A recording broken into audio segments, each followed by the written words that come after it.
Yeah, I found out I was pregnant and had a baby 4 weeks later.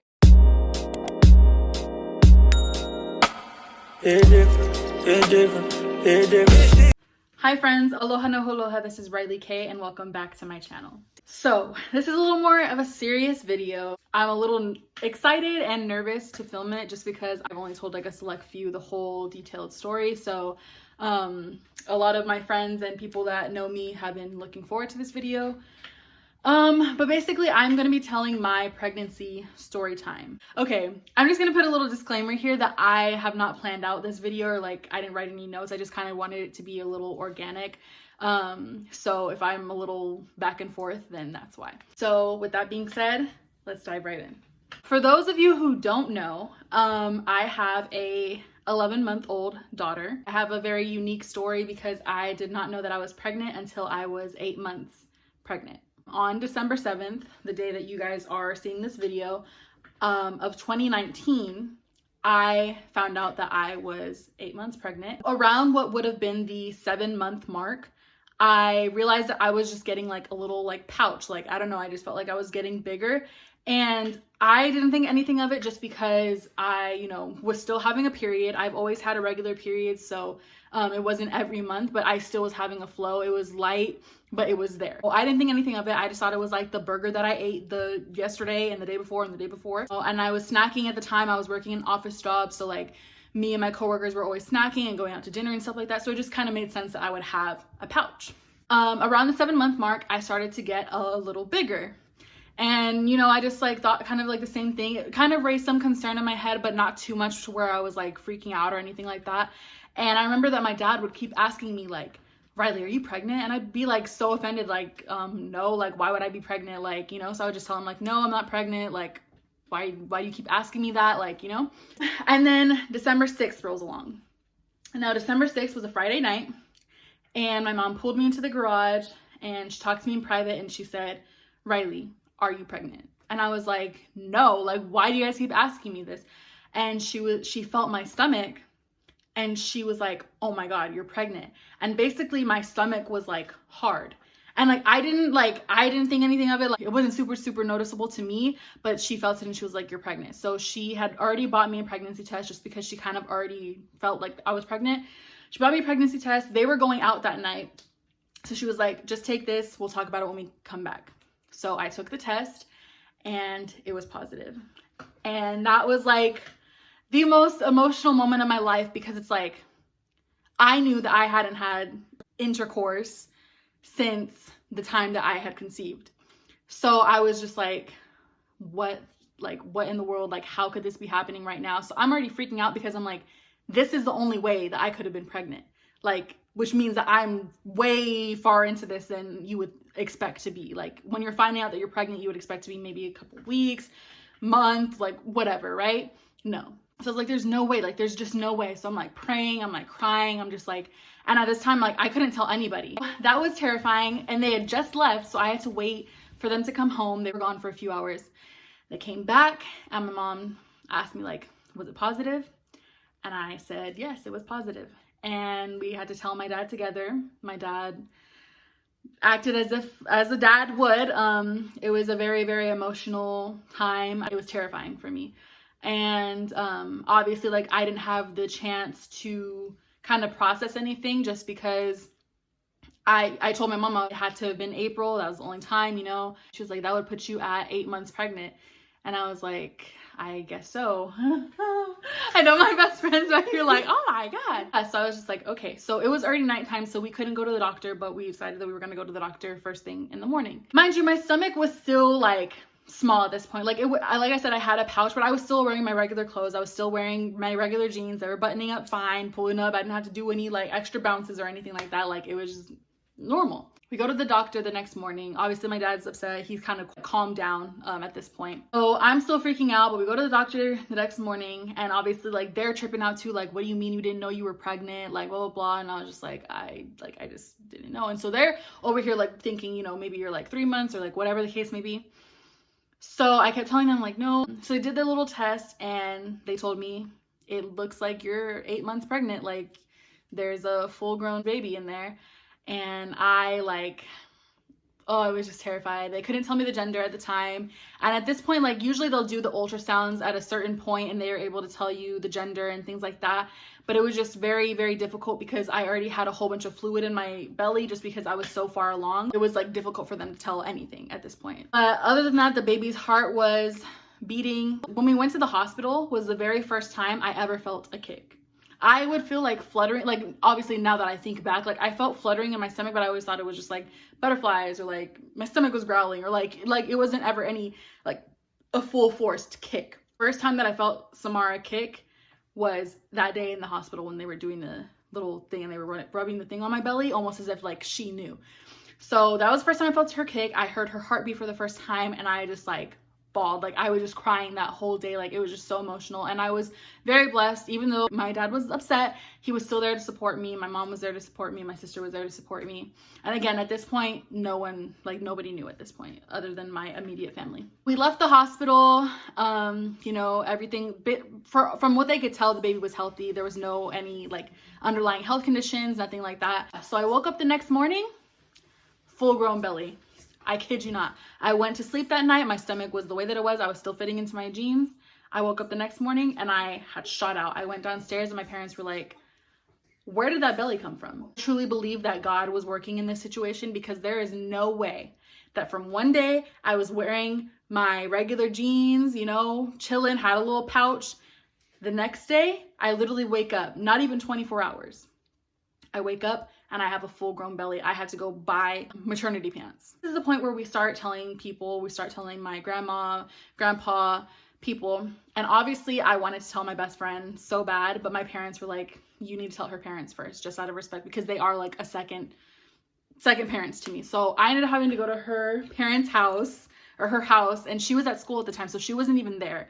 I had to have a conversation with them. They were completely supportive, just like telling me like, hey, you know, this is a situation. Obviously it's not the most ideal situation, but we're here for you, all that stuff. And then I called my best friend and was able to tell her, and that was like super emotional too. So now I have a full grown belly, cool. Come around December 12th. I'm on my way to work.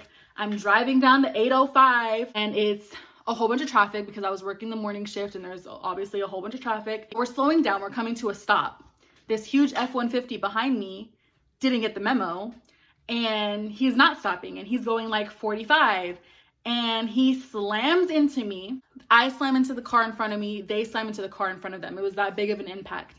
All I feel is the car like turning around. Mind you, I'm in a Honda Civic.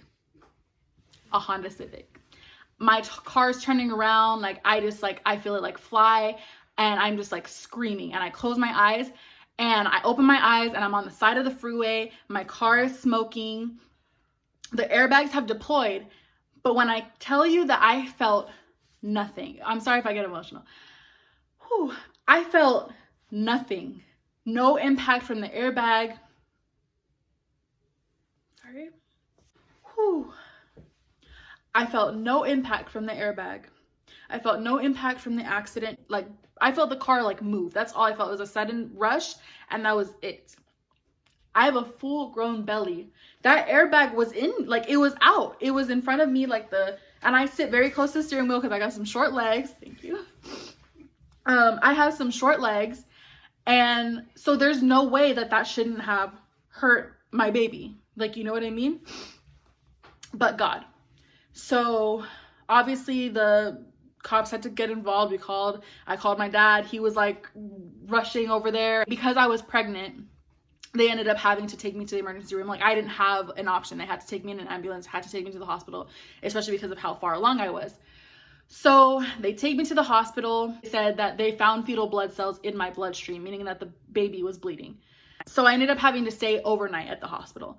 Luckily I was able to leave the next day. They didn't find, like the blood cells didn't increase and it was already a low number of fetal blood cells in my bloodstream. And usually like in an accident like that, they would find a whole bunch and it would be like a very detrimental effect to the baby.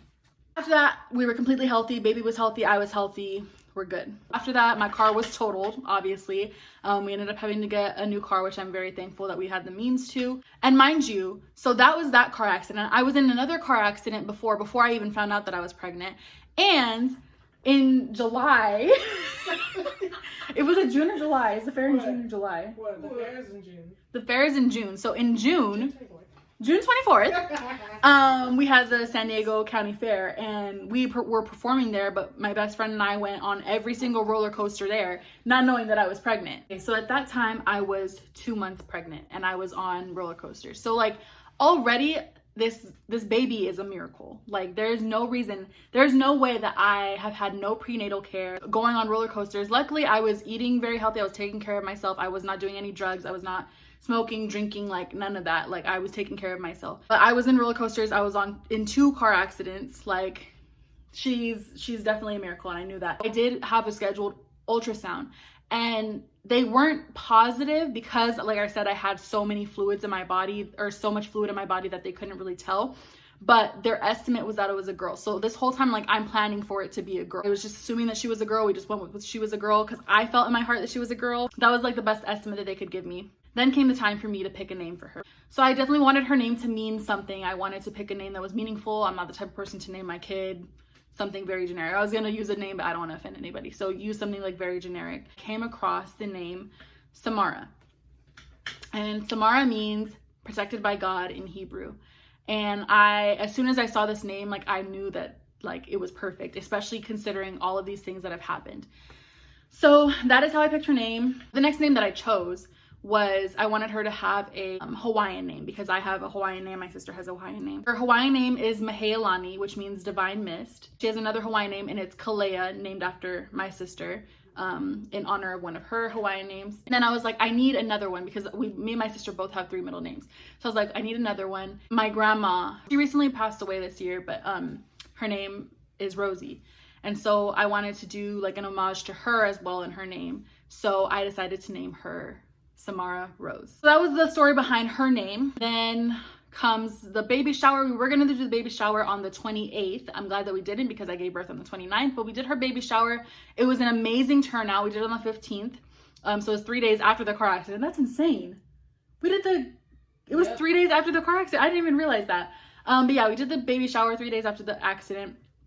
And it was a huge turnout, even though it was last minute, because December 7th to December 15th is like not a lot of time. But so I'm really, really grateful for everyone that showed up. Thank you so much. We were blessed with so many different gifts and so many different like pieces of advice that all of my family members and family friends have given me. And I just felt very encouraged and very supported and loved. And I knew that, you know, I was in the right place in my life for this, that God did this for a reason. So fast forward, we have Christmas. I'm like, okay, and I'm just getting bigger and bigger and bigger. My belly is like humongous. We had Christmas. I spent it with my best friend and her family. My due date was January 8th. We were expecting for me to be, you know, delivering January 8th, but because there was just like so much unsureness in, you know, my due date and like just my pregnancy in general, we just were planning for it to be sooner. And it was. I ended up having my baby girl on December 29th. Okay, I had to switch to my sister's phone because my phone is playing with the storage. But basically, that was my pregnancy story time. That's how I found out that I was pregnant. I kind of went through my brain and all this stuff, like just like everything that happened up to me giving birth. I would love to tell you guys my birth story time. I think that's a really interesting story in itself too. So if you enjoy this video, go ahead and like it and leave a comment down below if you would love to see that birth story time. This experience was definitely something that was unexpected, definitely terrifying, nerve-wracking. I was not thinking that I was ready. I'm still a college student. I wasn't even 20 yet. I was basically still a teenager. Like, you know, it was just like, you wouldn't think that you were prepared for this, but when I tell you, like, everything is in God's timing, and the fact that she was born completely healthy, there's nothing wrong with her, like,